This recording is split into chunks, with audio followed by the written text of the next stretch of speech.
comunidad unadista. Bienvenidos a esta experiencia del Sistema de Bienestar Universitario y de Talento Humano.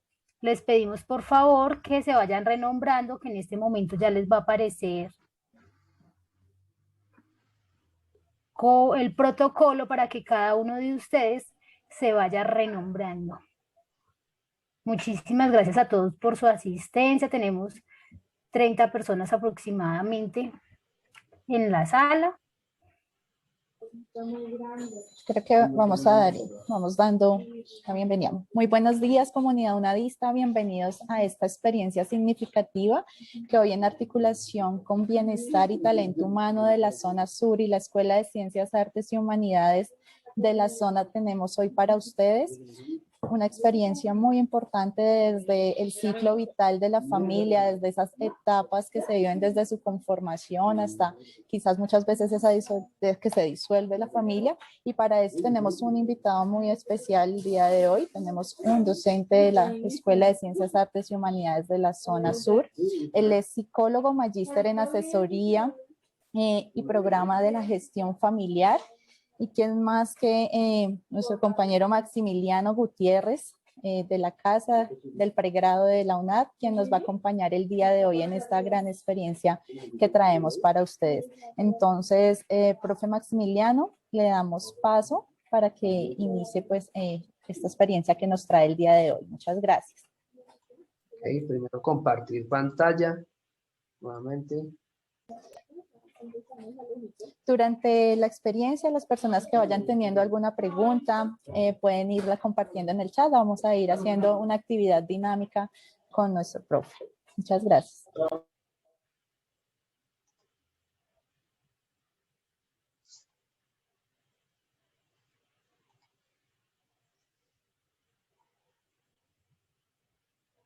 Bueno, buenos días. El tema que nos repercute el día de hoy está relacionado con la familia, pero con el ciclo vital de la familia. Es de vital importancia hacer una diferenciación de qué es un ciclo vital, digamos, desde la perspectiva evolutiva y también un ciclo vital desde el contexto familiar. Cuando hablamos de la psicología evolutiva, estamos viendo las etapas de desarrollo de los seres humanos. Ya en la psicología familiar vamos a tocar un tema como es el ciclo vital, que no tiene necesariamente relación con podríamos decir, con las etapas de crecimiento, no se relaciona en su totalidad, sino con todos los miembros de la familia. Antes de iniciar el concepto de ciclo vital, quiero darles a entender, les voy a dar a conocer las temáticas que vamos a abordar el día de hoy. Primero que todo, vamos a hacer una definición de la familia, conceptualizar qué es la familia y cómo se conforma la familia. Segunda parte, qué es la estructura familiar, qué son los subsistemas familiares. Tercer punto, vamos a definir el ciclo vital de la familia. Eso connota las etapas que un autor nos va a brindar, como es Salvador Minuchin. Y un cuarto punto, las etapas del ciclo vital de la familia, según Erikson, en donde vamos a hablar de la crisis de la familia a través de las etapas psicosociales de Erikson. He retomado este último autor porque como para anexarlo con el ciclo, con la perspectiva psicosocial, tomaré como referente dos autores como es Minuchin, que han sido uno de los más grandes representantes de la psicología familiar, y otro autor como Erikson, para abordar, podríamos decir, las crisis de las familias y más aún el ciclo vital de la familia. Me gustaría preguntarles a ustedes, los participantes, para ustedes, ¿qué es una familia? Iniciemos con esos presaberes. ¿Qué será una familia?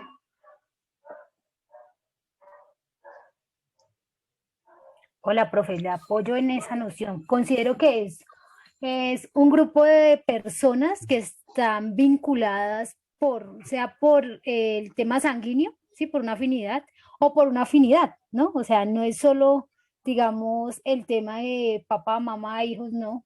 Hay personas en la vida que se convierten parte de nuestra familia porque pues en el diario vivir vamos fortaleciendo el vínculo desde el amor, el afecto y el apoyo, y para mí eso como tal viene a ser una familia. Profe, me parece una recomendación importante darle a la presentación en la copita para que abarque pues toda la diapositiva de la pantalla y sea así, perfecto, más visual. Para mí eso es la familia, algo que me vincula con otro por amor, por solidaridad y apoyo. Para María del Pilar. No sé, alguien más que quiere decir qué es familia. Ahí dice, vea, están diciendo en el chat, es un conjunto de personas que convive contigo, sea de sangre o agregado. Manifiesta Gina de Cali. Correcto. Buenos Gina. días. Sí, exactamente. Estoy muy de acuerdo con lo que dice la tutora. Familia es ese núcleo que se encarga como de, donde hay como una reciprocidad, ¿cierto? Donde hay una solidaridad, donde hay un acompañamiento, donde hay una unidad y una unidad, o sea, una unidad social, una unidad cohesionada entre esos individuos. Y sí, como decía en el chat y como decía también la tutora, no necesariamente tiene que haber un lazo de sangre, sino que también tiene que, o puede haber también un lazo de afinidad. Y yo creo que claro ejemplo, por ejemplo, esto que se da en Estados Unidos y de estos grupos segregados, de los grupos LGBTI, que ellos empiezan a formar sus casas y ellos empiezan a crear su propia familia, su propia comunidad y están también con lo que es su madre, una padre y un padre, pero no necesariamente ellos son sangre y ellos empiezan a crecer y se empiezan a formar como personas preparadas para una sociedad. Eso es lo que más o menos entiendo, sí. Ok, ¿alguien más tiene otro concepto o iniciamos?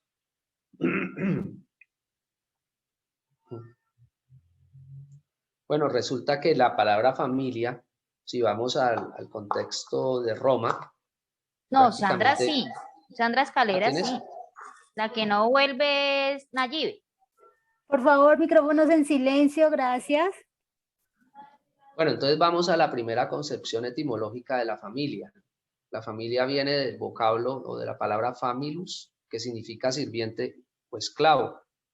Resulta que en la época de los romanos, necesariamente para formar ese concepto de familia no se necesitaba tener una relación de consanguinidad.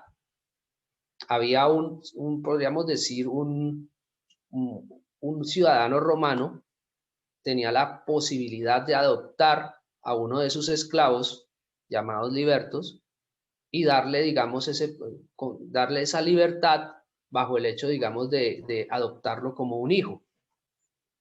Entonces, se inicia, podríamos decir, desde ese concepto de esclavo, de un esclavo libre que adopta un ciudadano romano, y a partir de ahí se genera el concepto que hoy conocemos etimológico de la palabra familia, que significa famulus, que significa esclavo.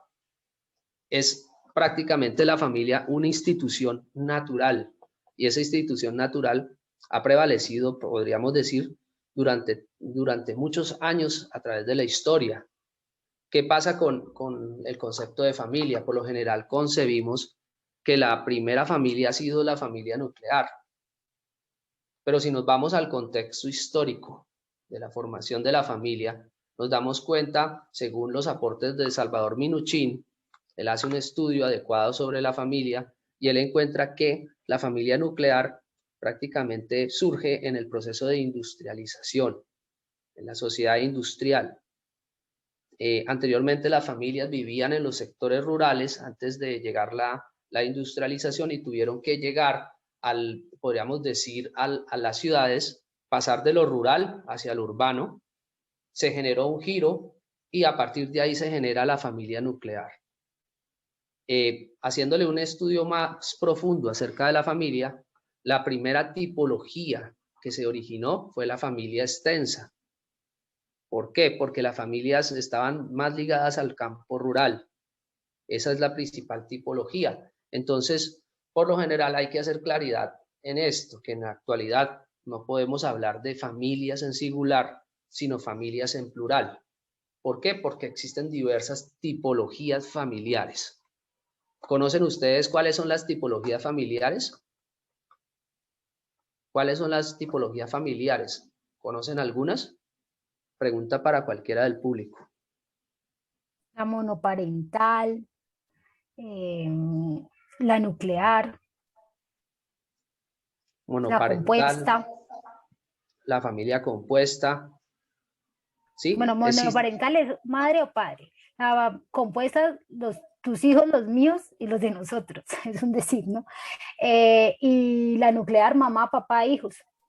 Esas son las más comunes, por así decirlo. Correcto, como bien es sabido, para ser familia no se necesita un lazo de consanguinidad, y eso lo encontramos en la etimología del propio concepto. Resulta que la familia ha sufrido cambios específicos, y los cambios han sido de forma y de función. Cuando hablamos de forma, estamos hablando de las nuevas tipologías familiares, por eso son varias las familias.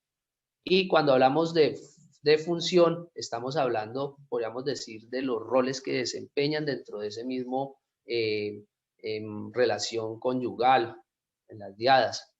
Entonces, los roles, las familias cambian de acuerdo a las nuevas tipologías y también a los roles que desempeñan los que la conforman. Entonces, partiendo de ese concepto, he visto muchas veces que nos centramos mucho en la familia nuclear, aunque hablar de la familia nuclear significa tenerla como la cédula de la sociedad, ¿no? Pero si vamos al contexto histórico, la familia nuclear no fue la primera tipología, fue la familia extensa.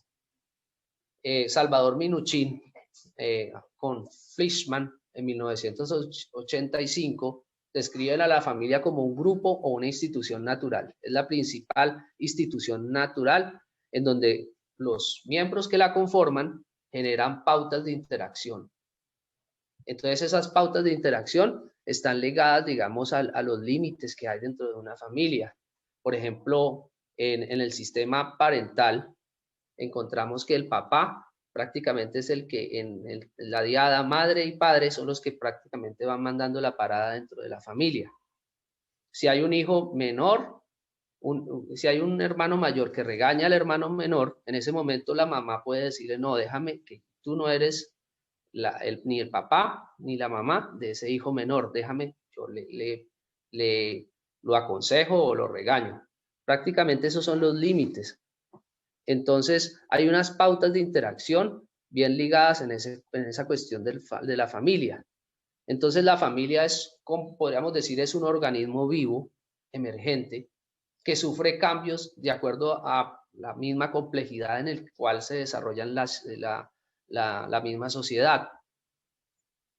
Entonces, ¿cuáles serían esos cambios? Lo encontramos en las nuevas tipologías familiares, que son muchas las tipologías familiares. El hecho es que no podemos hablar de familia en singular, sino en plural. Como bien sabemos, aquí es un organismo vivo, en constante evolución.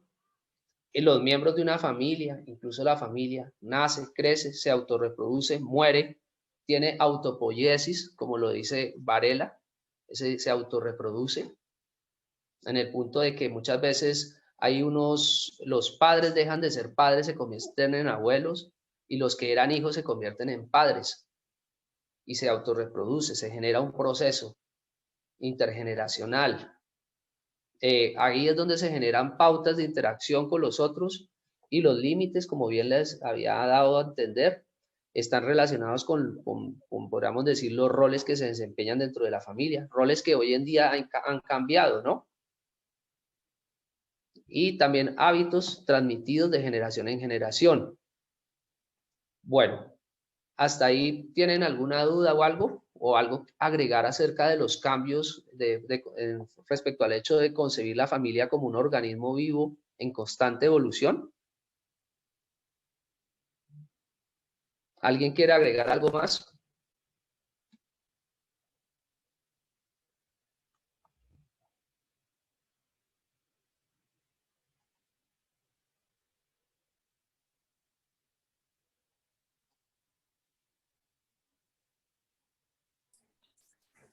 Profe, sí, lo que dice sobre se autorreproducen, ¿no? O sea, que a veces la hermana se convierte en la mamá de un sobrinito, acoge a sus hermanos también, entonces como todos esos cambios intergeneracionales, dijo, profe. Sí, están, digamos, los hábitos y las cuestiones intergeneracionales que a veces están ligadas a la idiosincrasia de la familia o a la cuestión de que une una familia.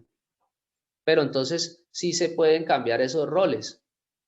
Una sobrina se puede convertir en, sí, como usted dice, pueden haber esos cambios de acuerdo a las tipologías. Vale, profe, muchas gracias.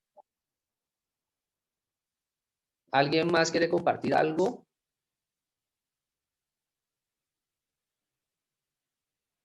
No, profe, todo está bien explicado. Bueno, resulta, sí. Resulta que todos esos cambios también repercuten en la llamada estructura familiar. Salvador Minuchin aduce que nos da un concepto sobre qué es la estructura familiar. Él dice que es el conjunto invisible de demandas funcionales que organizan los modos que interactúan los miembros de una familia.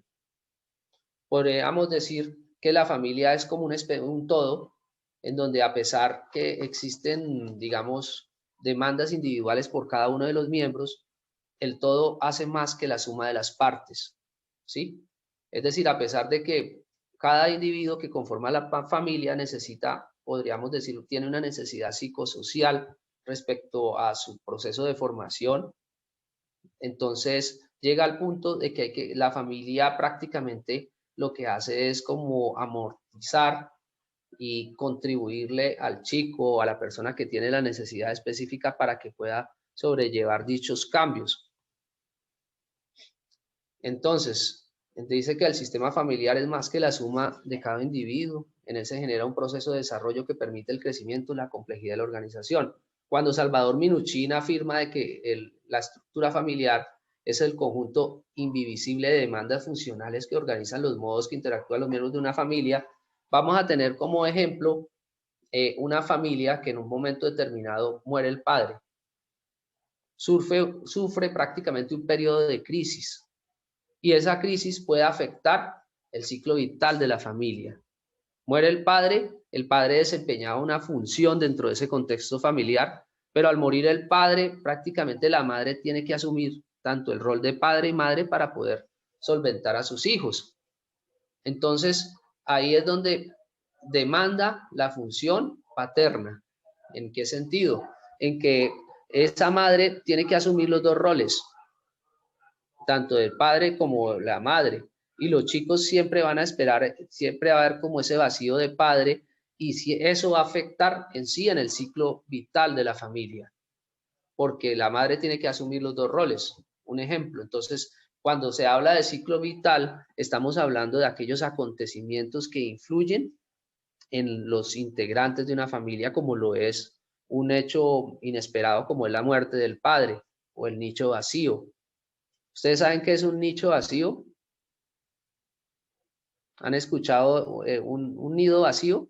La expresión nido vacío en el contexto familiar.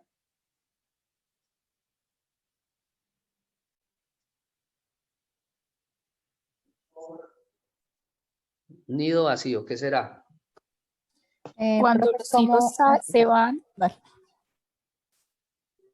Cuando uno los de novios hijos no cuentan con alguno de los padres o al contrario. puede ser cuando un hijo se va. Cuando los hijos crecen y se van y quedan solo los padres. Correcto. Y saben ustedes que la muerte que duele más es cuando se muere uno de esos hijos. No es ni siquiera la muerte del cónyuge. Es la muerte, podríamos decir, una familia tenía un hijo mayor y el hijo mayor murió. Eso afecta de manera crucial a la familia en su ciclo vital. Prácticamente a eso se le denomina ya el espacio, el nicho vacío. Puede afectar más la muerte de un hijo mayor a la familia que la muerte, digamos, del padre o la madre. ¿Sí sabían esa parte acerca de la familia? ¿Lo han experimentado? ¿Qué casos han oído o han vivido acerca de lo que acabo de mencionar? No, yo solo he escuchado que sí es muy doloroso para un padre la muerte de un hijo, más que, pues la muerte también de un papá para uno debe ser muy doloroso, pero que es más grande el duelo para una mamá. Y para el papá también. La muerte de un Tanto hijo también puede para el generar... papá. Claro, yo conozco casos de familias los cuales era una familia con armonía, se querían. La mamá salió con una moto y en ese momento llevaban a la hija, se chocó y murió la hija. ¿Qué pasó en ese contexto familiar? No lograron sobrellevar el duelo, la familia se separó. El papá posiblemente le pudo haber echado la culpa a la mujer. Esa unión, ese vínculo se perdió con la muerte de un hijo. Sí, eso Entonces, pasa también, que a raíz de que hay estas situaciones de muerte, pueden unirse las familias o se desintegran. ok. Entonces la estructura familiar es el conjunto invisible de demandas funcionales que organizan los modos que interactúan los miembros de una familia. Por ejemplo, en el caso del padre, los chicos van a demandar el rol del padre, pero el padre está ausente, el padre murió, queda su sombra. Y como queda su sombra, ahí queda digamos, el nicho, la ausencia de ese padre, y la madre le toca simplemente asumir esas demandas funcionales, asumir el rol de padre y madre al tiempo. Entonces, la estructura familiar cambia de una estructura ligada, centrada en el padre, se convierte en una estructura matriarcal. ¿Bien?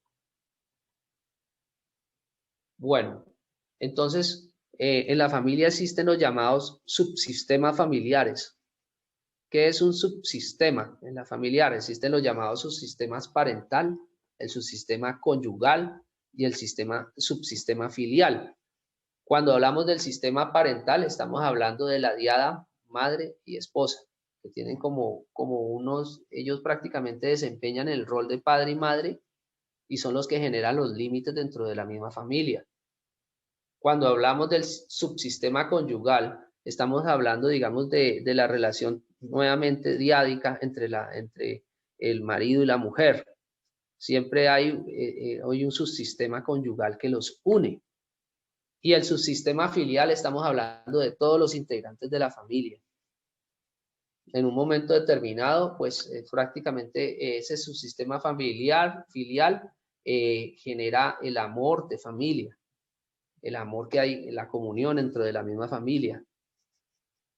Bueno, entonces, el modelo centrado en la estructura, bueno, dentro de cada familia existen jerarquías, roles, reglas, interacciones, fronteras entre sus miembros. Y esta lucha o estos choques que hay a veces se pueden generar los llamados subsistemas parentales, conyugales o filiales. Hay casos específicos que la familia puede tomar al chico como síntoma, y para arreglar los problemas todo puede recaer sobre el hijo. Culpan al hijo para arreglar los problemas conyugales. Eso ahí hay un subsistema, una disfunción familiar. Entonces el chico queda como síntoma del sistema familiar, lo acusan y prácticamente queda como el síntoma de la familia por una misma disfunción familiar. Bueno, y estos subsistemas pueden generar alianzas o coaliciones. ¿Conocen ustedes qué es una alianza o una coalición?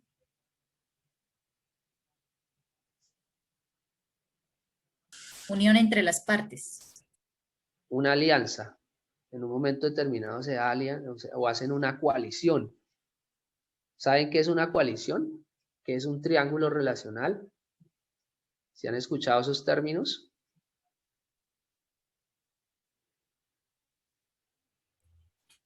¿Me escucha, profe? Sí, te escucho. Había dicho que es como una unión entre las partes. Correcto. En este caso, Una integrantes alianza. familiares. A veces, ¿para qué se unen los miembros de una familia en un subsistema? Digamos Para que trabajar mancomunadamente por algo, por un fin, por un objetivo. correcto, y pueden generarse también, trabajan en común, pero también pueden generarse las llamadas coaliciones. Hay casos, por ejemplo, de que las hijas se unen con la madre y pueden hacerle, podríamos decir, bullying al papá. Ahí pues se van del lado de la madre y están ya en ese subsistema de la madre y pueden generar esa coalición para sacar, como decíamos, hay unas necesidades individuales tienen que ser solventadas las necesidades individuales de los miembros, se unen las mujeres y queda el hombre solo. Un ejemplo, ¿no? ¿Sí han escuchado esos casos?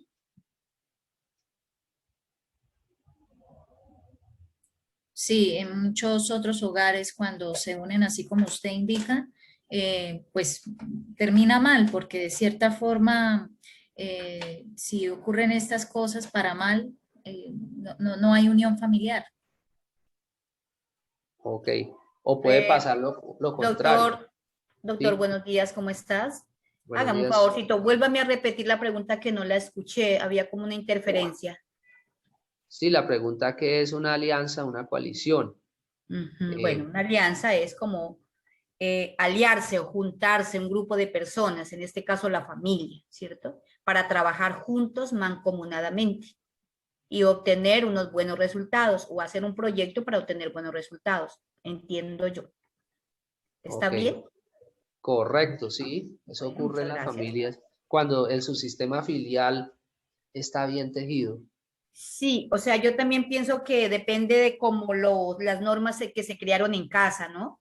Porque hay hogares muy distorsionados, ¿no? Cuando pasa eso hay un descontrol total, eso hay una cosa horrible, pero cuando hay hogares que en el hogar hubieron siempre como ese cariño, afecto, ternura, amor, comprensión, pero también hubo como una especie de reglas que habían que cumplirse, entonces esa gente, siempre la familia permanece unida.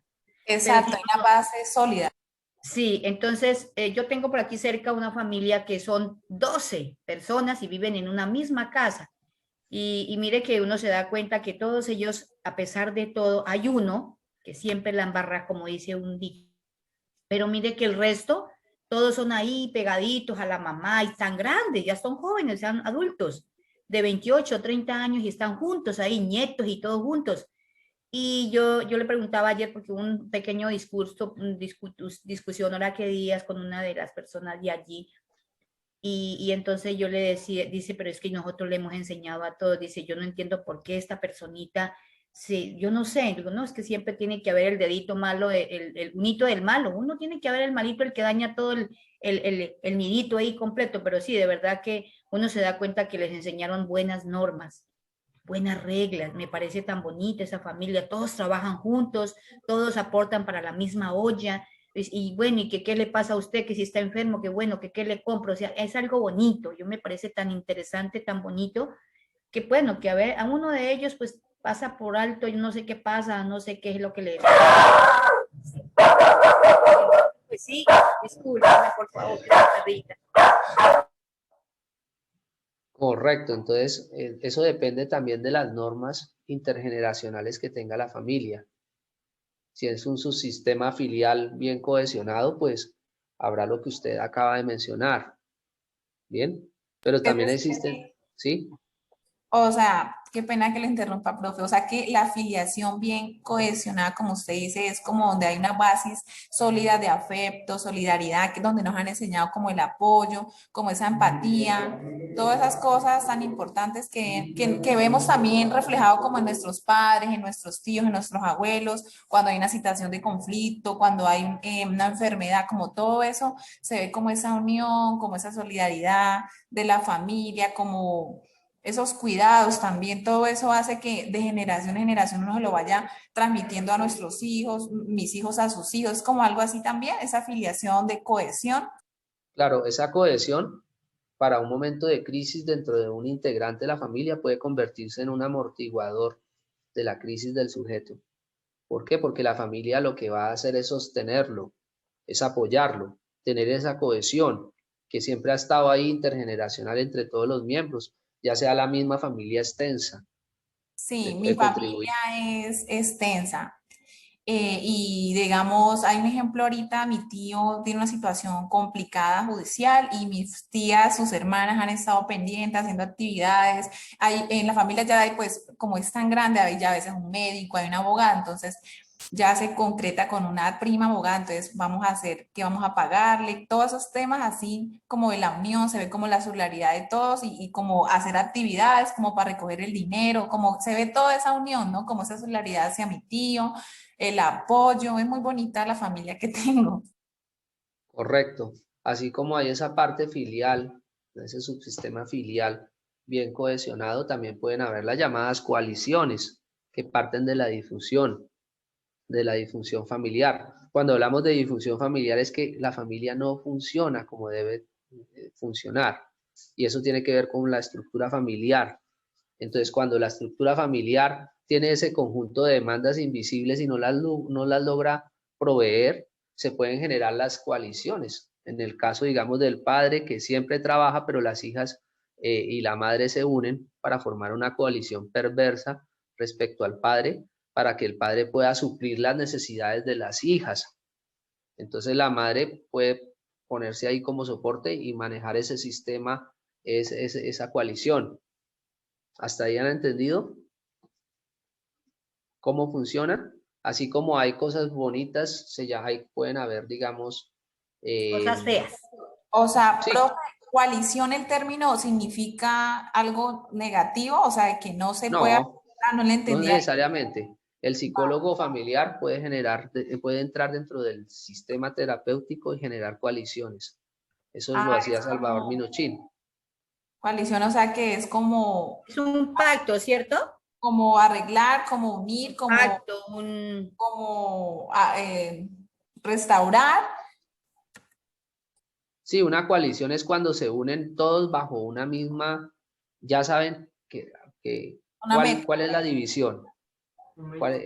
Las mujeres con las mujeres y los hombres con los hombres. O sea, un mismo pensamiento, un mismo proyecto. Sí, pero teniendo en cuenta de que se puede volver algo perverso.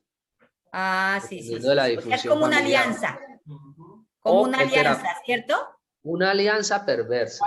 Exactamente. Pero que no necesariamente es perversa cuando la maneja el psicólogo familiar. ¿Por qué? Porque cuando el psicólogo familiar entra en contacto con la familia, puede pasar de un punto, digamos, de escuchar al padre, a la madre, como si estuviera jalando una cinta de un extremo hacia otro, entender la concepción del padre, luego pasar a la concepción de la madre y luego de los hijos, y generar coaliciones dentro del mismo proceso terapéutico. Es decir, el terapeuta podríamos decir, en un momento determinado generar coaliciones o situaciones paradójicas para que las personas que hay en medio de esos sistemas parentales cambien su opinión o se den cuenta, externalicen realmente qué es lo que le está sucediendo. Eso depende, digamos, de la cuestión terapéutica que haga el terapeuta dentro del contexto familiar. Bien. Entonces, no hay conceptos buenos y malos, pero sí el concepto de coalición tiene una tendencia muy diferente al de la alianza. Porque la alianza vemos el subsistema filial en toda su expresión, pero cuando hay coalición, existen choques de intereses entre los miembros. Cada miembro tiene una necesidad y quiere solventarla, pues se une, se va hacia su sistema de la madre, el otro hijo se va hacia su sistema del padre. Entonces se generan las coaliciones. Según sus intereses. Bien, correcto, según los intereses. Por eso es que la estructura familiar, como lo decía, es el conjunto de demandas invisibles. Y cuando la estructura familiar tiene una disfunción o tiene un problema, entonces ahí se generan las llamadas coaliciones. Bueno, ¿usted me va a ayudar a hacer una infografía? Sí, eso pasa. Digamos, un ejemplo, cuando la familia se divide en sus partes, entonces hay unos hermanos que se van con otros, estoy de parte de mi otra hermana porque ella tiene la razón, no, ella quiere más parte de la tierra que ha dejado la abuela, como cositas así, puede ser coalición. Como claro, y en el testamento se puede generar. ¿Podría decir que lo del paro es una coalición? No necesariamente una coalición. Las coaliciones se van más en la política, en la cuestión de la política. Sí. Cuando o por silencio hace coalición. Sí. O por... sí me entienden. Sí, es verdad, ya entiendo. Entonces más porque ahí hay más choques de intereses en esa parte. Ahí se genera más coalición en la cuestión del concepto político. Hay una compañera sobre preferencia de los hijos y eso también se puede ver ahí, las coaliciones. Una mamá que prefiera a un hijo más que otro. Ya. Entonces ahí me gusta ese punto. ¿Qué pasa ahí? Hay un autor que se llama Murray Bowen Él habla acerca de la masa diferenciada del yo. Les voy a dar un ejemplo sobre eso antes de hablar del ciclo vital de la familia. Este autor era un psicoanalista que se salió del psicoanálisis y comenzó a trabajar en la familia y luego se incluyó dentro del modelo sistémico. ¿Qué nos hablaba él? Por ejemplo, el caso que tú mencionas. Hay una madre que siempre tiene prelación por el hijo mayor y siempre va a tener en cuenta a ese hijo mayor por encima del menor. Entonces, ¿qué pasa en ese chico menor? Simplemente el chico menor pues se va a sentir mal. La madre siempre lo va a comparar con el hermano mayor por ese sistema idiosincrático, muchas veces intergeneracional, que las madres tienen de tener prelación por un hijo mayor que un hijo menor. ¿Sí? Entonces, ¿qué pasa con el chico? Al chico le va a costar, va a tener algo que llama Murray Bowen, el apego emocional no resuelto. ¿Y qué es el apego emocional no resuelto? Cuando hablamos de apego emocional no resuelto es cuando un chico quiere tener el amor de madre, pero sabe que la madre va a tener prelación por el hermano mayor. Entonces, ¿qué hace la madre? Siempre lo compara con el hermano mayor. Usted no hizo esto como su hermano mayor sí lo hizo.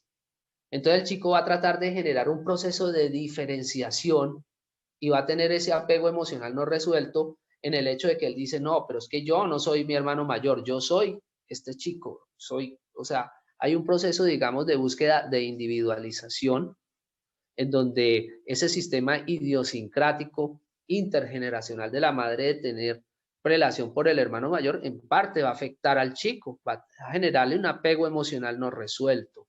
Y los apegos emocionales no resueltos pueden afectar al chico tanto en su familia de origen, es decir, en su primera familia, como en la familia que vaya más adelante a formar al chico. Son esos chicos a veces alejados que se desarrollan desarrollan un proceso de individualización y tratan de diferenciarse de aquello que la madre le dijo. Y tratan siempre de buscar el amor de madre y no lo encuentran, porque la madre tiene un componente idiosincrático bravo de tener prelación por el hermano mayor. ¿Sí? ¿Te escucho? Por ahí escuché a alguien que iba a agregar algo. Me interesa que agreguen para que podamos extender la charla, ¿bien? Bueno, en la familia siempre se ve eso, ¿no? Me gusta lo que usted acabó de decir.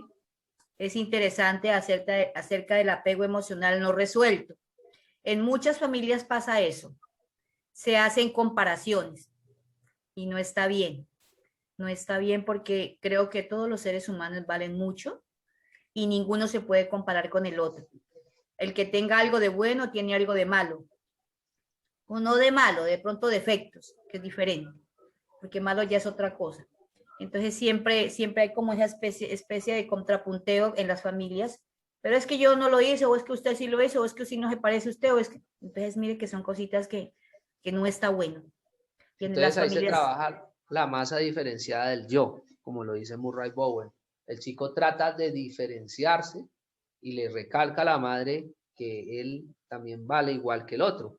Pero la madre, por ese componente idiosincrático que guardan intergeneracional de tener relación por el hermano mayor, pues siempre lo va a ver como el segundo, como el último. Y eso es lo que no se debe hacer en la familia, porque genera lo que se denomina el apego emocional no resuelto. Sí, es muy y otra cosa, doctor, hay problemas por eso. Y hay odios y resentimientos y guerras, sí, señor. Porque no es tanto la culpa del hermano, de los padres, sino de los padres en la manera como formaron a sus hijos. Ajá. Porque todos somos iguales, somos hijos y somos de la misma mamá y del mismo papá. Entonces no entiendo por qué hay una especie de como de más preferencia para el otro. Que porque él sí me da, que porque él no. Pues pienso que el otro de pronto sí no le da, pero igual de pronto le brinda más cariño que el que le da el dinero. Y en muchas parejas pasa eso. Correcto, y en la Biblia podemos ver algunos versículos que hablan acerca de eso, de aquel que le robó la bendición al hermano mayor. Sí, señor, así es. Entonces hay un componente cultural que siempre está ahí. En los judíos existía, pero también existe en nuestra cultura. Y ese componente es el llamado intergeneracional. Este autor Murray Bowen se dedicó a trabajar la parte intergeneracional y encontró el apego emocional no resuelto. Bueno, entonces ahora vamos con el ciclo vital de la familia desde la concepción de Salvador Minuchin. Bueno, Salvador Minuchin dice que la familia se desarrolla a través de 4 etapas que repercuten en el sistema familiar y que en esas etapas se pueden generar, digamos, esos dolores de cabeza por parte de los miembros, o más bien esas crisis, ¿sí? Salvador Minuchin, pues nos dice que la primera etapa parte primero de la formación de la pareja, luego la segunda etapa la denomina la pareja con hijos pequeños. Una cosa es cuando se forma la pareja y otra cuando ya comienzan a tener los hijos. Eso influye en el ciclo vital de la familia. La tercera etapa del ciclo vital, la familia con hijos en edad escolar y con adolescentes. Esa es la más dura. ¿Sí? Es la más dura. Cuarta etapa, la familia con hijos. ¿Sí? Bueno, entonces, ¿qué pasa? Aquí pueden generarse una especie de crisis en cada una de las etapas. Hay familias que se quedan en una etapa estancada y no lo logran suplir. Se quedan atoradas en esa etapa. ¿Qué se requiere para solventar cada una de esas etapas? Que las reglas de interacción varíen un poco. Primero se forma la familia, luego la pareja con hijos pequeños. Ya los chicos salen a estudiar, pues entonces, y salen del estudio, ya no los pueden tratar igual como hijos porque ellos comienzan ya a desarrollarse como personas, a generar su proceso de individualización y tienen que ceder un poco en ese trato para con sus hijos, en las normas, en las reglas. O mismo ocurre cuando la familia con hijos en edad escolar, cuando llega la adolescencia, pueden llegar esos periodos de crisis en la familia. Bien, esto desde la perspectiva de Salvador Minuchin, pero yo me puse a investigar desde el abordaje psicosocial el ciclo vital de la familia. Teniendo en cuenta esto, me gustaría que generáramos como una definición de qué es el ciclo vital de la familia. ¿Les doy la definición o ustedes la sacan? Díganme a ver, ¿qué les gustaría hacer? ¿Tienen una definición de qué es el ciclo vital de la familia?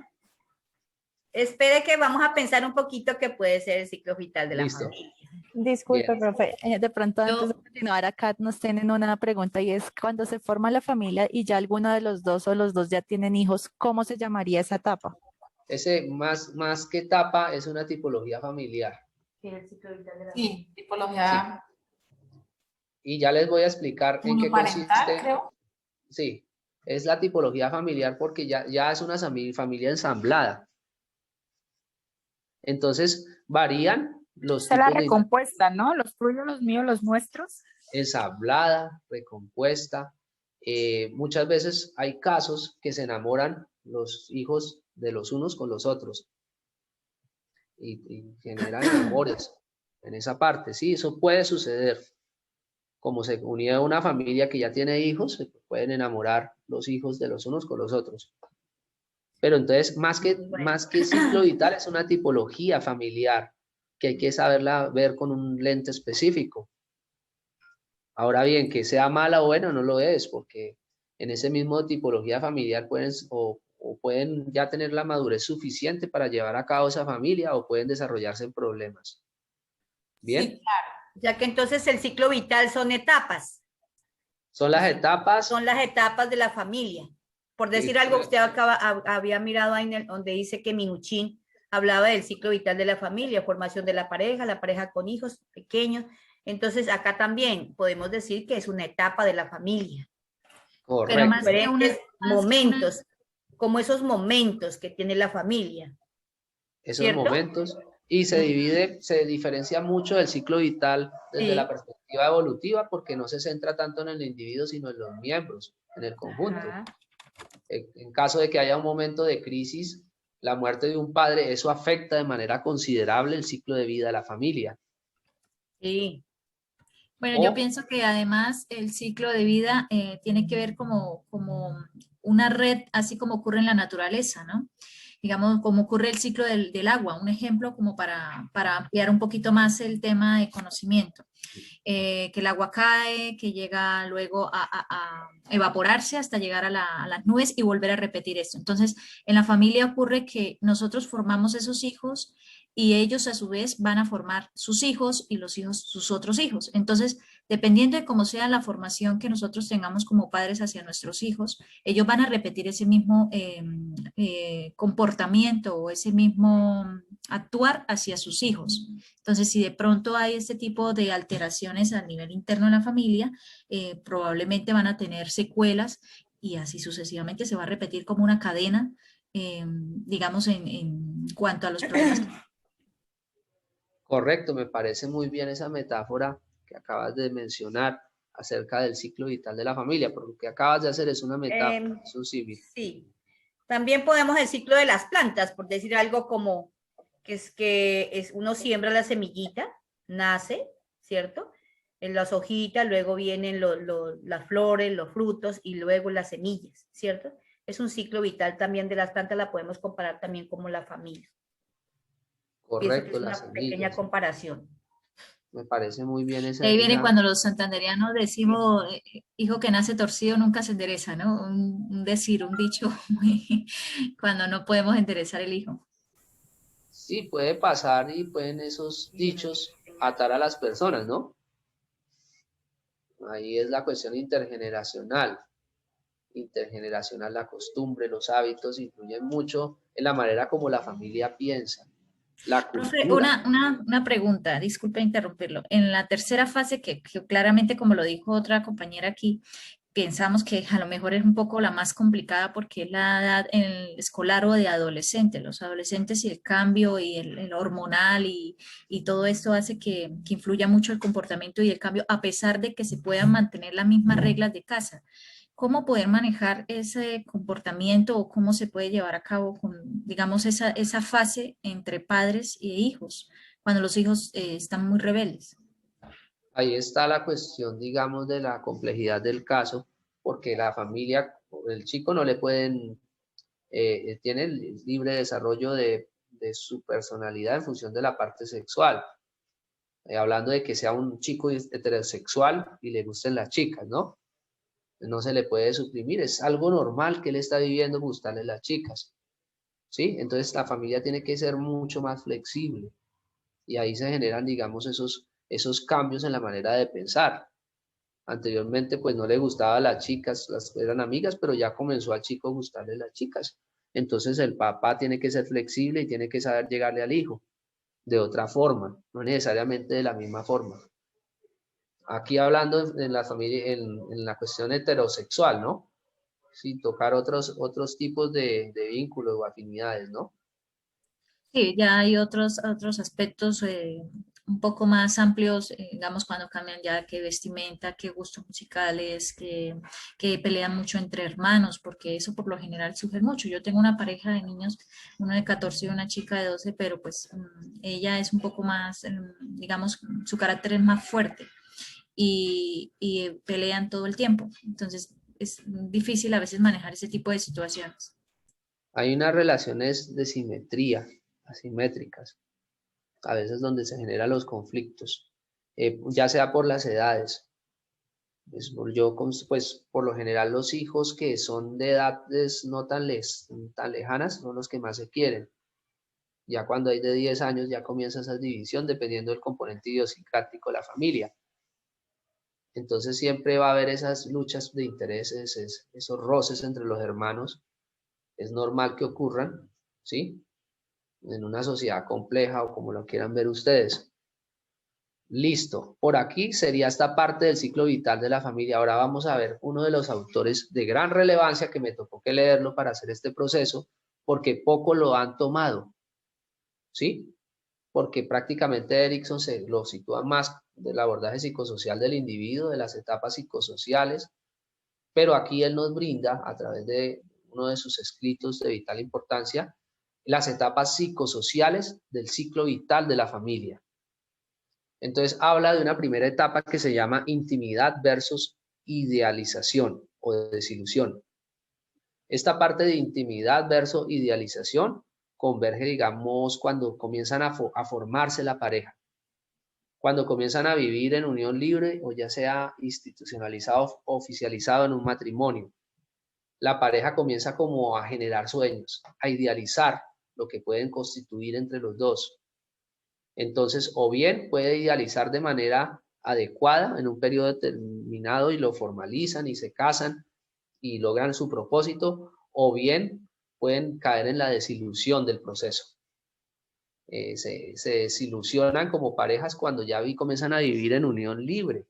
Y eso ocurre, es algo paradójico, que de novios eran prácticamente el uno para el otro, pero cuando ya comenzaron a vivir en pareja, se dieron cuenta que la situación es diferente. Entonces puede la llamada desilusión.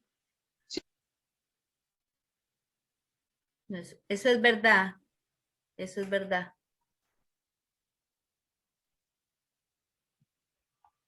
Listo, entonces voy a tratar de subir esta parte.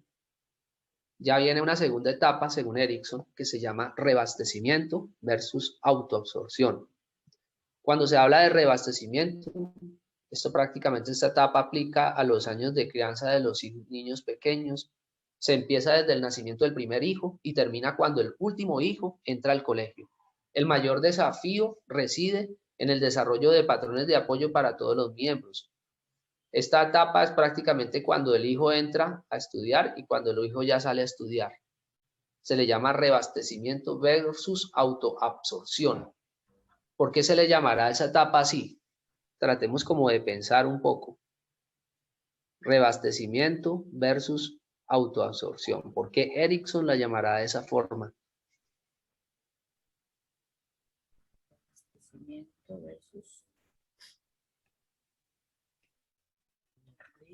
¿Logran leer la diapositiva, lo que dice abajo? Para que lo saquemos por contexto. Ok. Dice así, se aplica a los años de crianza de los niños pequeños, empieza con el nacimiento del primer hijo, termina cuando el último hijo entra al colegio.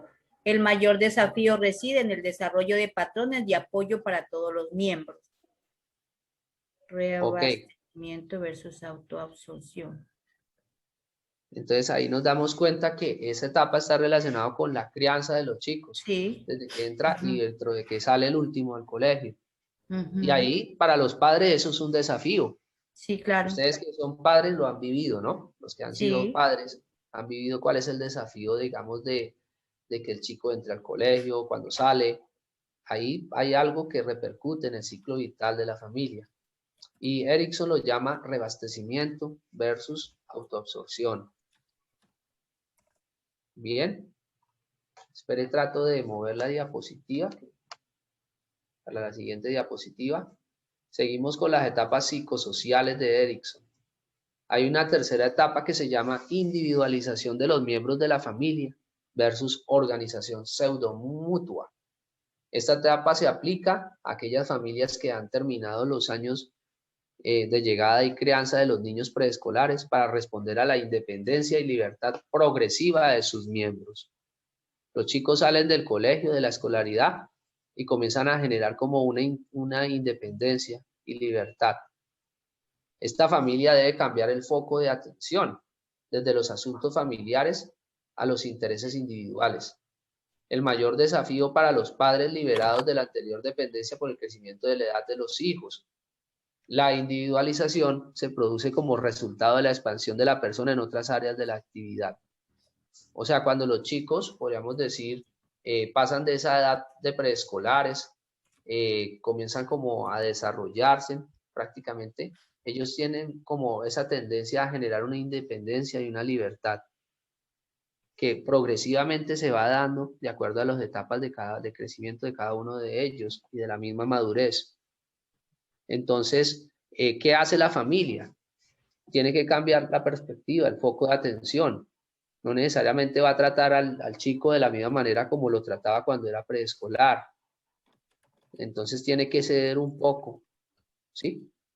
A esos intereses individuales, porque cada chico pues va a comenzar a desarrollar ese proceso de individualización temprano, que se desarrolla de manera progresiva, no se va a dar a través de una etapa específica, sino se va dando paulatinamente. Sí, claro. ¿Bien? Ajá. Sí, está bien, porque pues, obviamente que los niños primero van al preescolar, bueno, nacen, crecen, van al preescolar, luego van a la escuela, luego al colegio, luego a la universidad, entonces, como dices tú, progresivamente. Ok. Ujú. Entonces ahí va la proceso de Y sé una individualización. cosa, cuando ellos van como dice, se quieren individualizar, se creen independientes.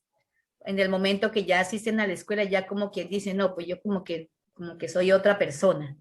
He notado eso y a veces uno mira, bueno, en nuestros propios hijos, de pronto cuando uno no como que no analizó muy bien, pero hoy sí se mira esa individualización de muchos niños. No todos a la vez, sí, pero sí, en algunos sí, se nota más.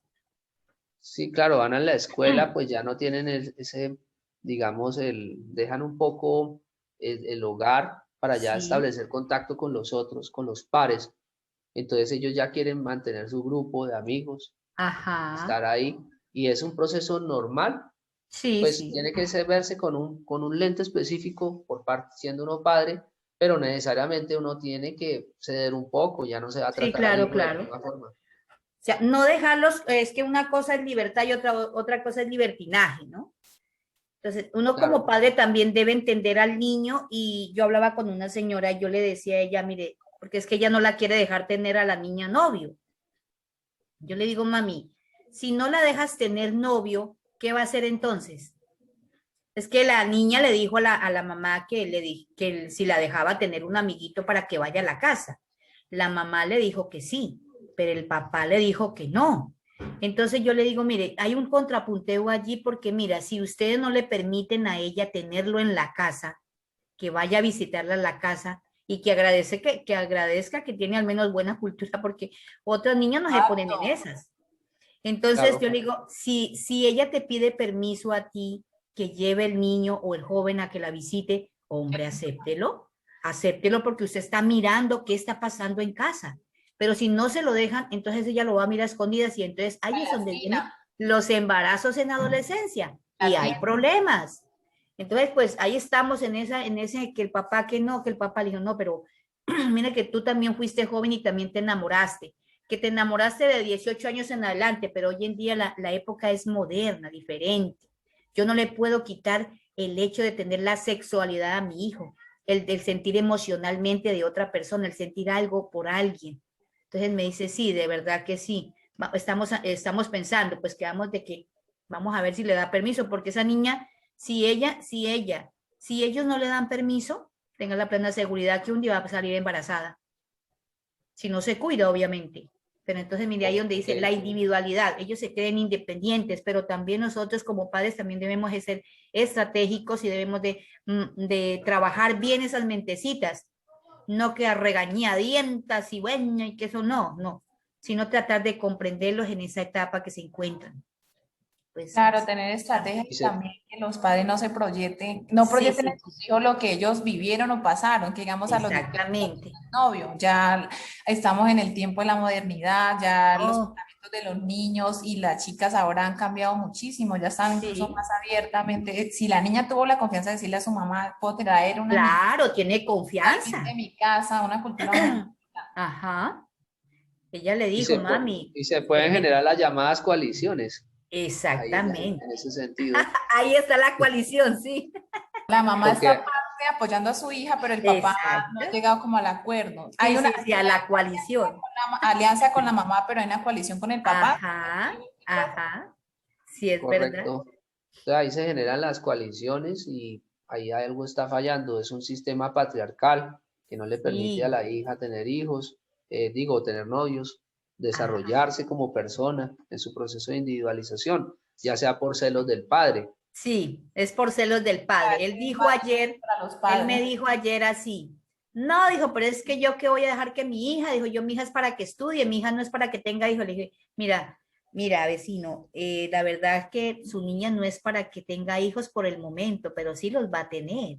Usted tiene que entender en este momento que ella es una niña, una joven todavía no se está preparando para eso, está preparando para seguir adelante y estudiar, pero no, en este momento tú no le puedes prohibir, no le puedes prohibir, porque si tú le prohíbes, ella se va a mirar a escondidas con él en otro lado. ¿Qué es mejor? Que los tengas aquí, cerca, que tú los estás viendo, que sabes que están ahí, a que se vaya por allá en una casa vieja, qué sé yo, a una residencia, y entonces deja de ser su niña, deja de ser virgen, y deja entonces ¿de qué? De pronto hasta respetarlo a usted, porque ya usted se vuelve un enemigo para ella. ¿Por qué? Porque no le está colaborando, no le está ayudando a sentirse que verdaderamente es una mujer. Entonces dijo, pues, ay, Dios mío, es que, o sea, los celos, siempre los celos están allí. Entonces, pues vamos a ver qué pasa.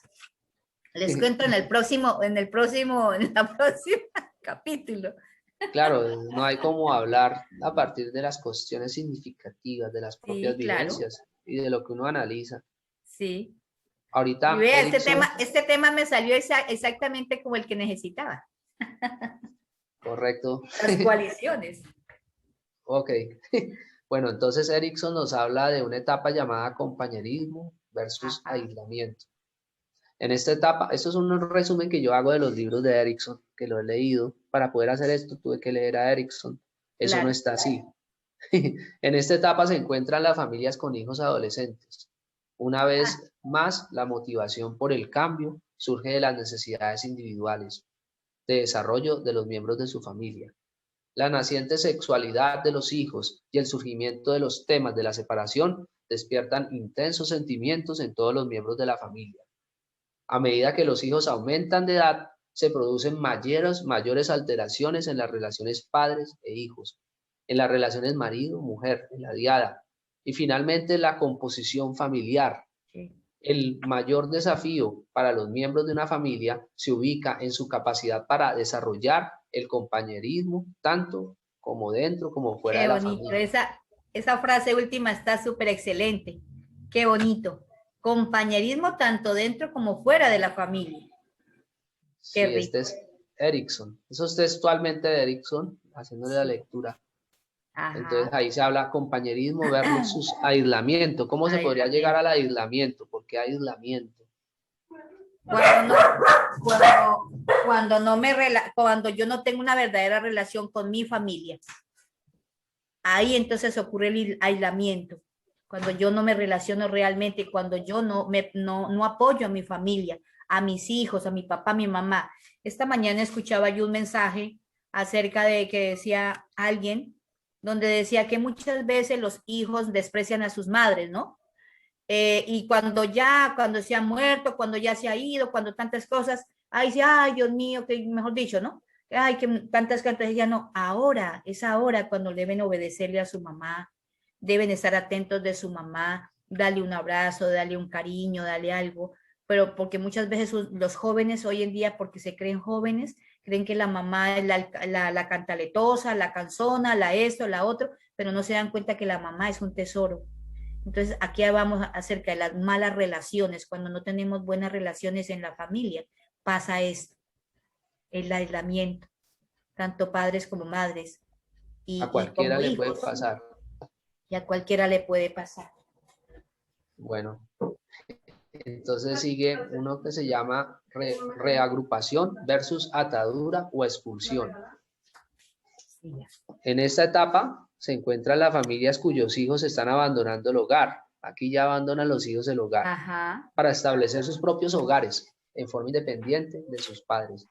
La familia sufre su mayor crisis enfrentando la creciente independencia de los hijos y las personas y las presiones biopsicosociales tendientes a la separación. En este caso estamos hablando de la separación de los hijos que comienzan a abandonar, podríamos decir, la familia de origen para constituir una nueva familia o irse, digamos, a estudiar en una universidad. Más que todo es para constituir una nueva familia.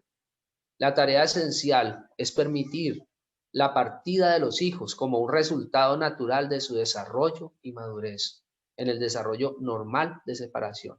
Es normal que se separe el chico de la familia y conforme una nueva familia. Hay a veces padres que se quedan estancados ahí y estancan a los hijos, no le permiten, ¿sí?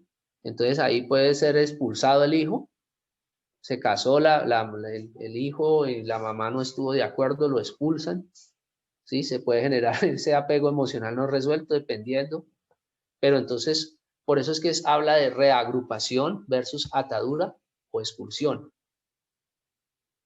¿sí? Les cuesta a veces a los padres aceptar que los hijos se vayan y formen un nuevo hogar. Por eso se habla de atadura o expulsión. Si usted se fue, no me vuelva a hablar, hágase responsable, que la mantenga este señor, pero de todas maneras siempre va a quedar ese vínculo, ¿no? Bueno, esto viéndolo desde la parte de la reagrupación es mucho mejor, ¿no? En el proceso normal de separación de la familia de origen se observa a menudo un fortalecimiento y cambio de alianzas en el subsistema. De los hijos, en la diada matrimonial se generan esos cambios. Se producen grandes cambios y a veces repentinas modificaciones en la composición de la familia. La habilidad para reagruparse a nivel de las líneas generacionales y de tolerar el distanciamiento que acompaña la separación refleja las anteriores luchas de los miembros de la familia para lograr la diferenciación. Vamos a poner el caso de que es una familia conformada por 4 hijos. Se fue el hijo mayor y se casó. A la mamá le dolió un poco y la mamá no estaba de acuerdo con eso. O puede ser el caso de que la familia sí esté de acuerdo y comience a reagruparse, ¿sí? Entonces, como hablamos de unos subsistemas, el hijo menor pues comienza a tomar espacio, el espacio que dejó el hijo mayor que se fue a formar la familia. Entonces la familia se reagrupa. ¿Sí han entendido esa parte? Cuando dice reagrupa, ¿es como? ¿Que el hijo mayor vuelve Sí, nuevamente al hogar? No, el hijo mayor se va de la casa, un ejemplo. Sí, se va. A la mamá le dolió o puede que no. Sí. O puede que acepten esa familia. Con reagrupaciones que aceptan. Sí. Que se fue para formar una nueva familia por parte del crecimiento de su proceso de individualización. Cuando se acepta la nueva familia y se unen las dos, la anterior con la que es la actual. Puede pasar eso. Puede pasar que vivan en un mismo lugar o puede pasar que se genere un vínculo entre esos dos, entre esa nueva familia del chico con la nueva familia de los padres. Pero cuando ocurre eso, muchas veces se reagrupa de otra forma. El hijo menor que no tenía tanta atención comienza a tomar como prelación con la familia y le comienzan a dar los privilegios que no le daban al otro. Ah, ya entendí cuando me hablaba de reagrupación. Ya. Entonces ahí vienen los subsistemas familiares a entrar en juego. Sí. Ese es su sistema familiar. Sí, porque han habido sus sistemas familiares. Entonces... Sí, porque, a ver, eso es verdad. Bueno, de pronto no digo que casi pasó igual, pero aquí, por ejemplo, tengo mis 3 hijos, ¿no? Mis hijos, uno se casó y se fue. Y quedaron mis otros 2 hijos. Entonces, el puesto que pronto he tenido, no el puesto, bueno, yo no podía, como no lo puedo como explicar muy bien. Sí, como sí, lo que mi hijo mayor hacía, ya quedó el otro haciendo, entonces ya había como esa más atención a ese que se había quedado ahí, al que se quedó con nosotros, ¿cierto? Pero luego viene otro proceso, porque fue como un proceso bastante terrible. Mi hijo se separa nuevamente, el mayor, y nuevamente vuelve a la casa, pero ya viene solo. Regresó solo.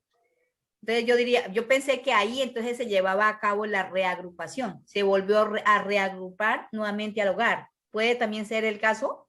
Sí, también puede volver el caso, como le digo, dependiendo de las relaciones, cómo se desarrollan hoy en día. A veces dan efecto y a veces no. ¿Se acuerda la primera etapa que era la de intimidad y de ilusión? Sí.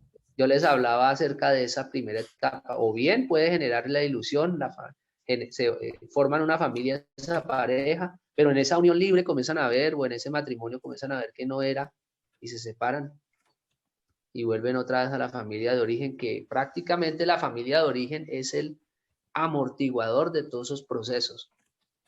Siempre vuelven al mismo punto.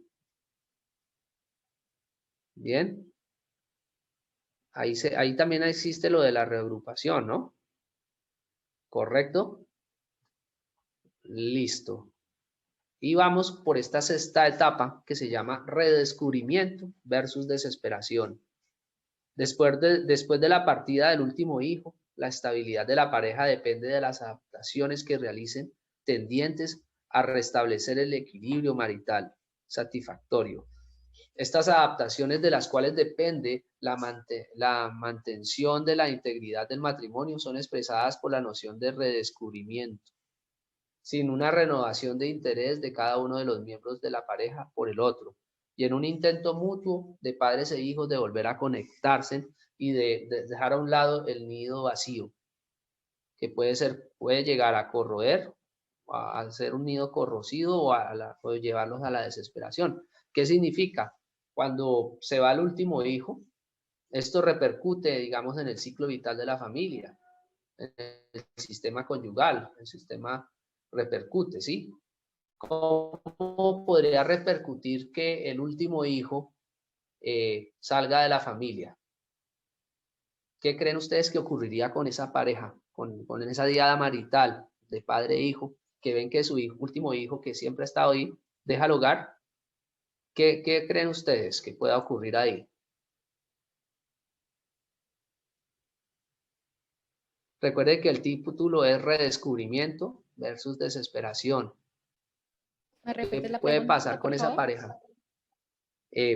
Digamos que el último hijo deja la familia y esto repercute en el ciclo vital de la familia.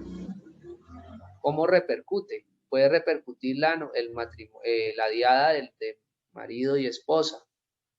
Entonces aquí nos hablan de que existe un nicho vacío y esa pareja que fue la familia de origen tiene que hacer algo para Pues dejar a eso un lado sus... depende, profe, porque si por Cuente. ejemplo el esposo y la esposa, o sea, la pareja, eh, ya no empiezan ya dejan un poco como el rol de padres que tienen o que deben estar encima de sus hijos y ya empiezan a centrarse en ellos, En en ellos. terminar una vida juntos, en acompañarse, en disfrutar de pronto de tiempos más relajantes. Por ejemplo, yo veo, cuando veo parejas así, y me encanta ver parejas así que de pronto están viejitos y que los mismos hijos inclusive los acompañan, les pagan algunos viajes o algún tipo de retiro, tiempo de esparcimiento y ya es tiempo para ellos, para reconciliarse, para de nuevo como reencontrarse y recordar, añorar esos tiempos de cuando ellos inicialmente fueron novios y volver otra vez como a reenamorarse, ¿no? Pienso que es como ese redescubrimiento del que usted está comentando. Y eso se ve en muchas parejas, se ve a veces. Sí, ¿escuchan? ¿O se cayó la señal? Sí, No, señor, profe, sí, Escuchamos, profe. Listo.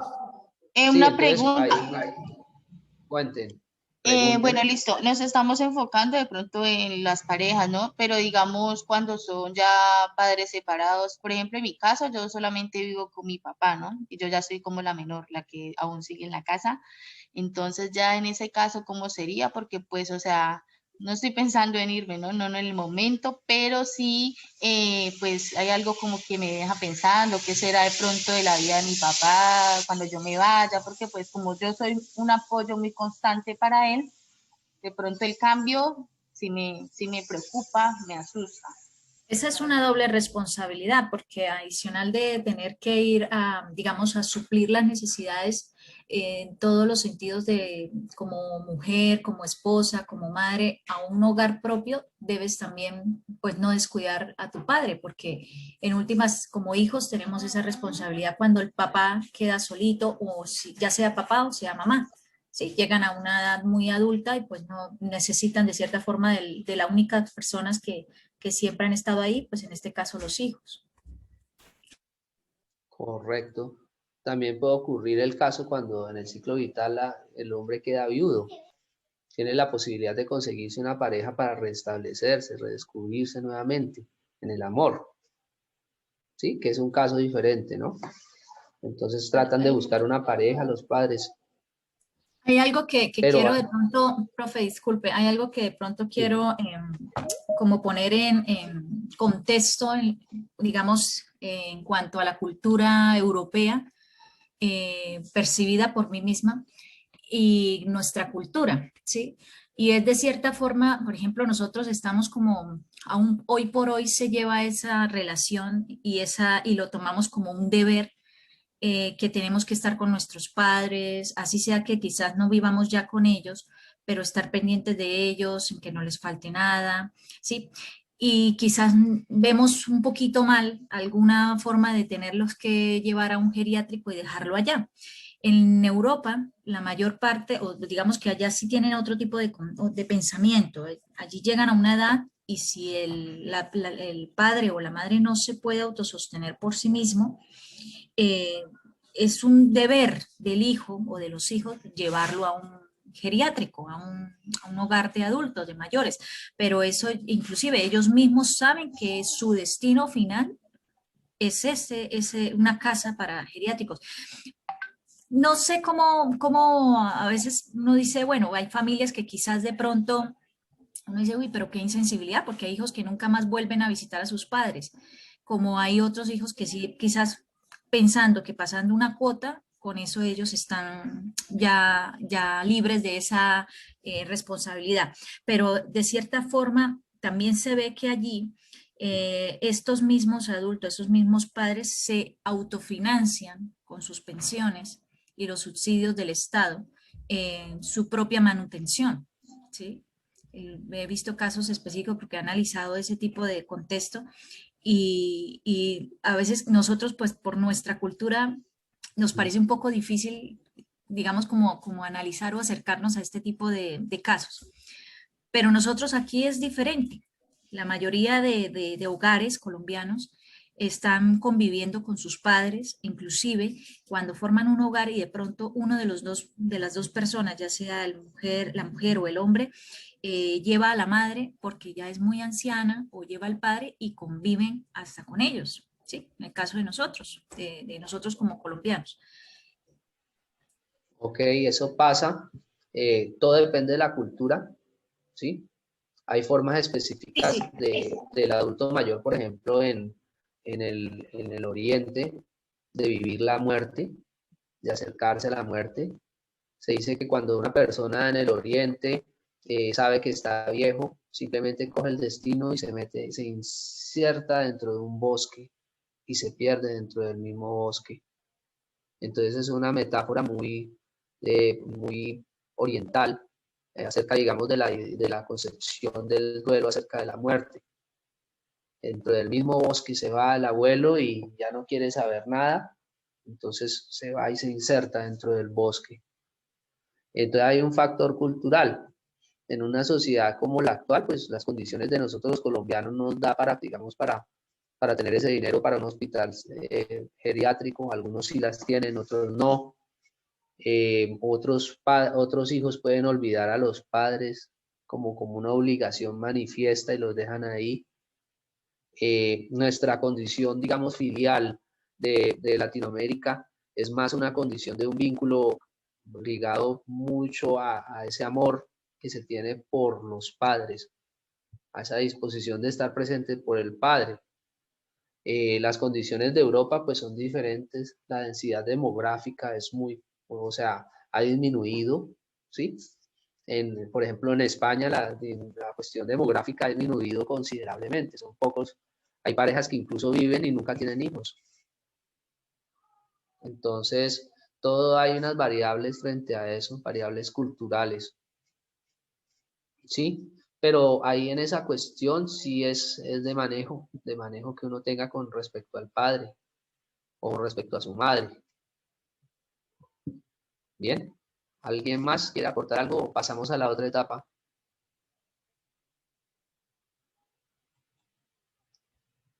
Hay otra etapa que se llama, creo que es la última, ayuda mutua versus inutilidad. Esta es la segunda de las etapas parentales y la última en el ciclo vital de la vida familiar. Prácticamente en la familia nuclear hasta la muerte. Es decir, pues, llega hasta la muerte. Esta etapa está vinculada con la cuestión de la muerte. Partiendo con la pareja se ha seguido prácticamente la trayectoria de la vida familiar, incluyendo los hijos, hasta que la familia de 2 generaciones se convierten en una de 3.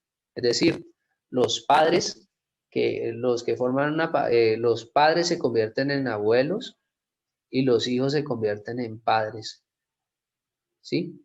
Entonces ahí ya comienza esa cuestión de la ayuda mutua, ya se ve la familia, ya el hijo empieza a entender la concepción del padre, a comportarse como el padre que siempre juzgó. Él era un hijo rebelde, pero cuando llegó a ser padre se dio cuenta de qué era ser padre, ¿sí? Entonces ahí los lazos se convierten se vuelven mucho más cortos porque entienden las concepciones, ¿sí?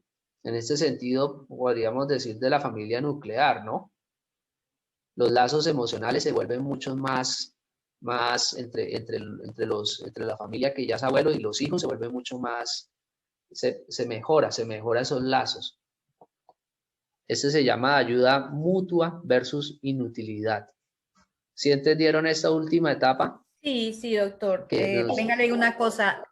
Cuando uno no ha Sí. tenido hijos, por decir algo, hay veces, por ejemplo, hay varias familias, ¿no? O varios hijos en una familia, y a veces el niño es desobediente, y yo soy más grande, o sea, yo soy más joven.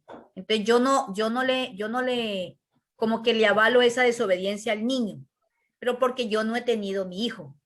Cuando yo tengo mi hijo, entonces yo entiendo realmente, de verdad, cierto, mire, mi mamá no le quería pegar porque era su hijo, y ahora yo tampoco quiero que nadie me le pegue a mi hijo. Entonces ahí es donde dice ayuda mutua versus inutilidad, ¿cierto? Cuando yo no vivo la Correcto. propia experiencia, claro. Por eso es que, ay, mire, pégale, que no sé qué, esto, lo otro, no, pero no. Cuando yo no estoy viviendo, claro, yo digo, pero cuando yo vivo mi experiencia, yo a mis hijos no quiero que me los toque ni un mosco. Pero entonces tenemos que vivir la experiencia, de lo contrario yo no podría decir.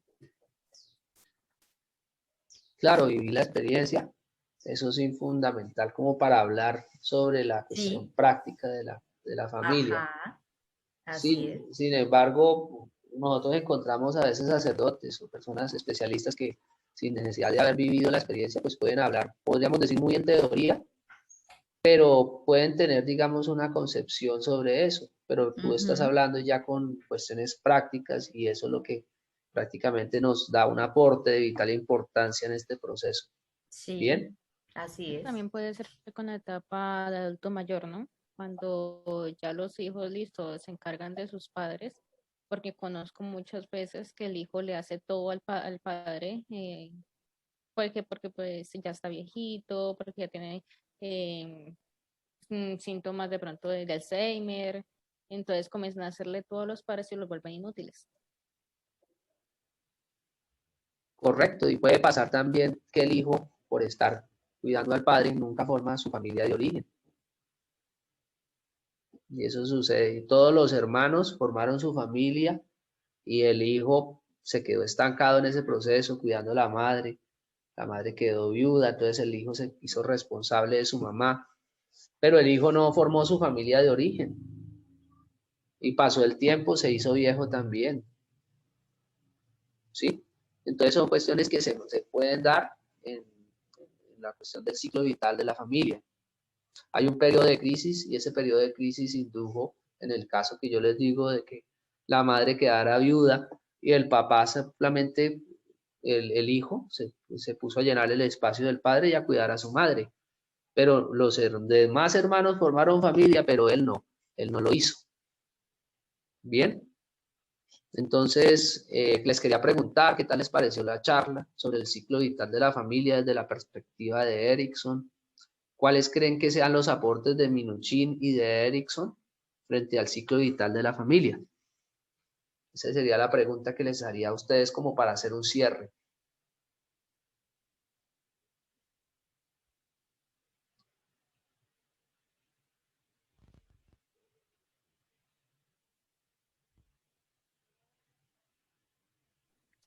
Muchas gracias, profe, muy interesante la sesión. No sé si alguien tiene alguna pregunta, alguna otra inquietud.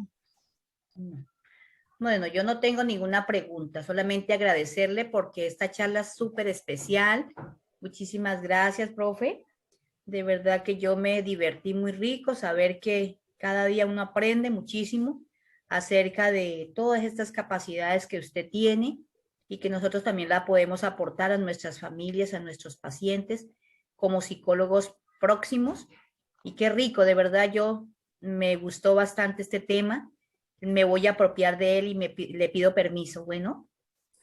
Profe, muchísimas gracias Tranquila, también ¿no? por brindarnos todos sus conocimientos, por sacar este espacio para que enriquecernos más como psicólogos en formación. De verdad que eso es muy importante, este tema sobre las familias, sobre todo la tipología familiar. En este tiempo ahora nuevo, cuando se integra con otras, hace nuevas familias, todo esto es muy importante. De verdad, muchas gracias y muy contenta con los nuevos conocimientos de hoy. Yo tengo una pregunta.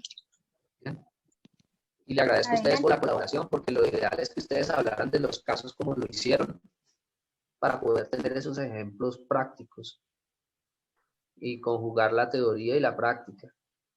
Pues Bien. fue muy motivante, profe, porque de verdad en otras ocasiones no lo dejan a uno hablar.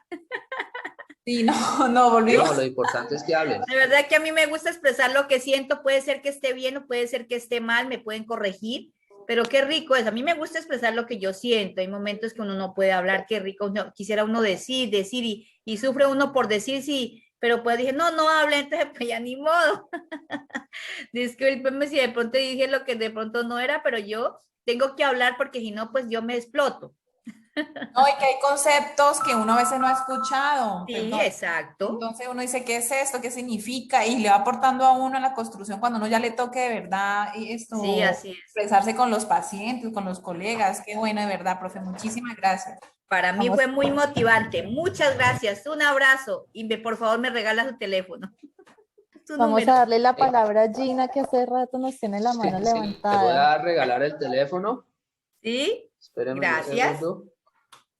Por Gracias. cualquier cosa que tengan así. No, yo sí con gusto les necesito puedo su ayudar. teléfono. Ok. Entonces mi teléfono es el siguiente. ¿Sí?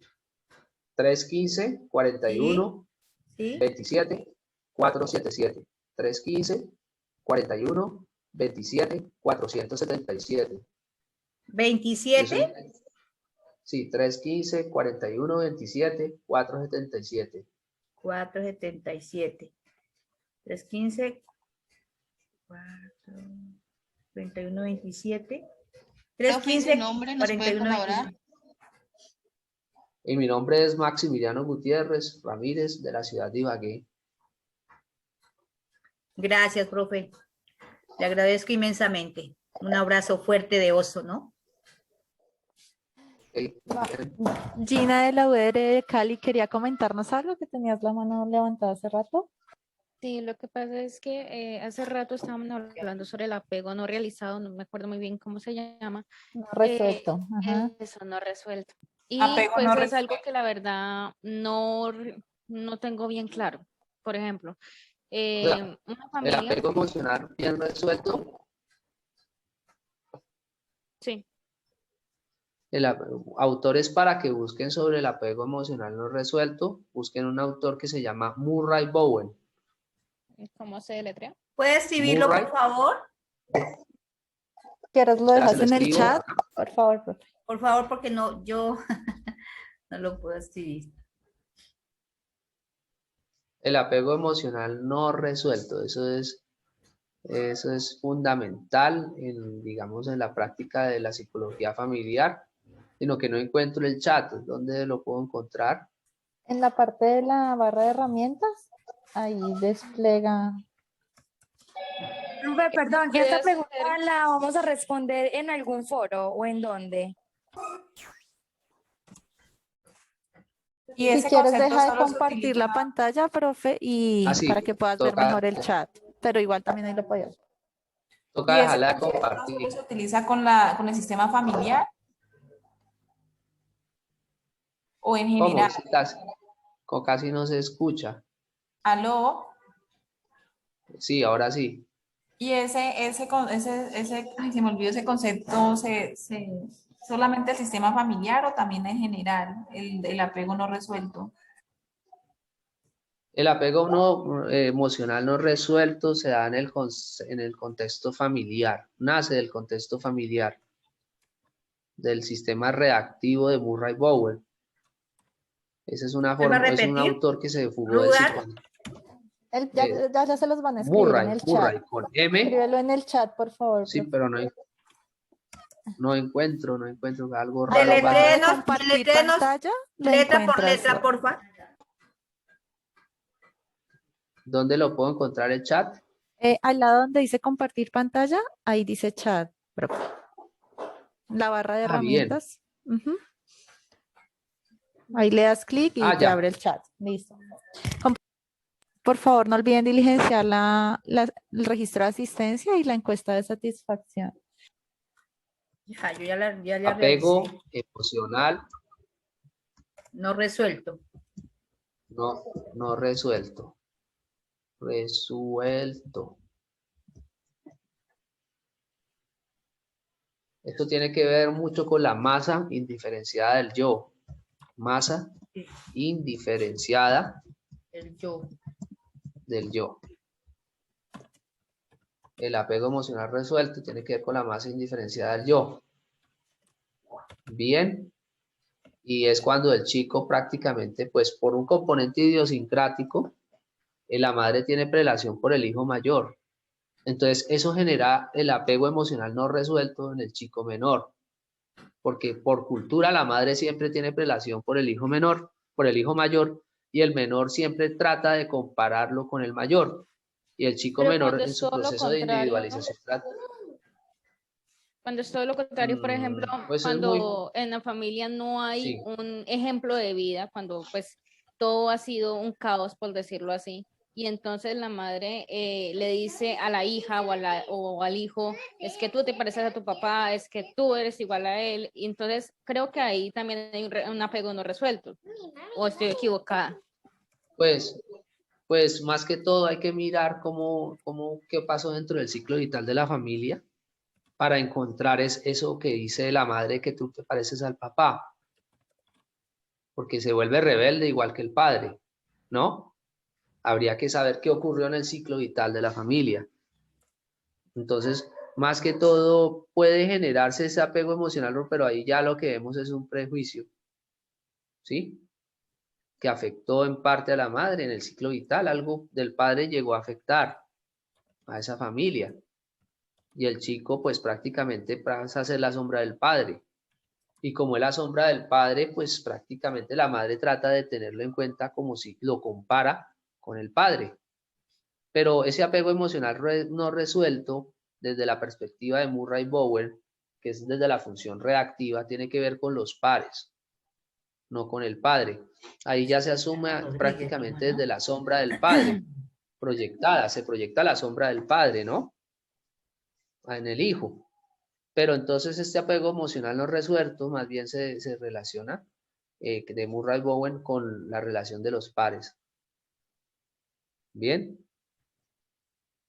¿Hasta ahí quedó entendido? ¿De los pares o padres, profe? Padres. De los pares. Ah. Pares significa los hermanos. Su círculo, o sea, los primeros amigos o solo sus hermanitos. No, los hermanos. Pues hay una forma con que la madre trata a sus hijos. Tiene prelación por el hermano mayor y por el menor no. Esa ¿Entiende? otra palabra también me llama la atención. Prelación. Preferencia de Sí, preferencia. Y eso es más que todo cultural. Es una cuestión cultural. Sí, qué triste que eso hacen algunas mamás. Sí, correcto. Saber que le están Entonces, ocasionando a sus hijos, no sé, entre comillas, algún vacío, o sea, el apego, ¿cómo es? Ay, se me olvidó. sí, la masa diferenciada del yo. Es un apego emocional no resuelto porque el chico, quiera o no, va a buscar el amor de la madre, pero la madre siempre va a tener en cuenta al otro, al hermano mayor, al par, al que está ahí, al hermano que lo Y a considera veces, culturalmente. profe, qué pena Sí. que le interrumpa. He visto casos que no es tanto al hermano mayor, sino también al que está yendo mejor profesionalmente, al que está yendo mejor en el colegio, como también esos aspectos. He visto algunas familias.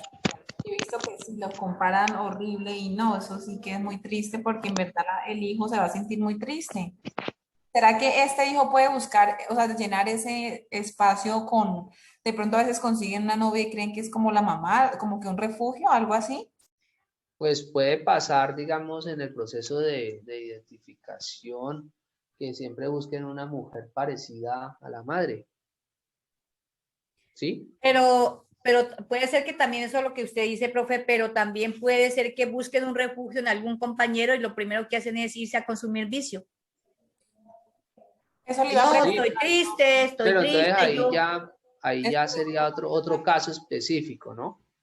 Porque, doctor, mire que yo una vez tuve un compañero, un amigo, un joven, y él me decía que la mamá no lo quería y él se puso a conseguir así amigos y sí, se refugió como en las drogas y está en las drogas. Sí, Que son porque la mamá otros no lo casos. quería, que porque quería al hermano mayor, que no sé qué. Puede pasar, puede llevar a Puede eso. Mira pasar, que claro, porque él se siente como desmotivado y no siente como ese Hay afecto, ese depresión, apoyo. entra Y en entonces depresión, profe. consigue amigos y yo no sé qué pasó ahí, pero él todavía sigue en las drogas. Yo creo que entra como una depresión y Sí, hace claro, que vaya. claro, un estrés, depresión y sentimiento, qué sé yo. Bueno, no sé, mi mamá no me quiere, mi mamá solamente lo quiere a él. Entonces, pues, Les agradecemos de verdad a todos la participación en aras del tiempo y de la sala, pues le pedimos disculpas y debemos dar cierre a la experiencia significativa, ya que pues se cumple el objetivo desde la línea y desde la gerencia de talento humano. De verdad, profe Maximiliano, muchísimas gracias a todos por participar en esta experiencia. gracias. No sé, le doy la palabra a Paola. No, tiene más que decir. agradecerle al profe Maximiliano, a la zona sur, talento humano y bienestar por traernos esta experiencia tan bonita y de tanto aprendizaje. Creo Sí. que cumplimos, como dice Pilar, con el objetivo Excelente. donde realmente se cumplió ese conocimiento de las etapas del ciclo de la familia. Entonces, muchas gracias y pues esperamos Gracias. tenerlos en otro encuentro. Gracias, muy Estén muy amables. bien, Dios los hasta luego. bendiga, que Profe, estén muchas bien. Chao, gracias. profe, muchas Hasta luego. gracias. Excelente charla. Cuídense. Hasta luego a todos. Gracias. Gracias, muy amables. Dios los bendiga a todos.